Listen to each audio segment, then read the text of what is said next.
High-quality pharmaceutical powders are accurately weighed using precision scales in a cleanroom environment.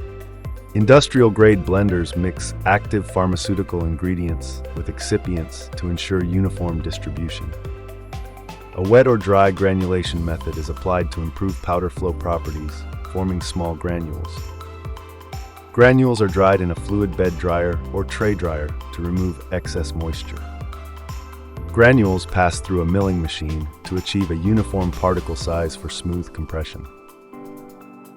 A high-speed tablet press machine compresses the granules into solid tablets using different punch and die sets. A film coating machine applies a thin protective or flavored coating to improve taste, stability, and controlled release. Tablets are tested for weight uniformity, hardness, dissolution, and disintegration to ensure compliance. Tablets are packed into blister packs, bottles, or pouches, followed by automated labeling with batch numbers. Packed tablets undergo final quality checks before being boxed and prepared for distribution.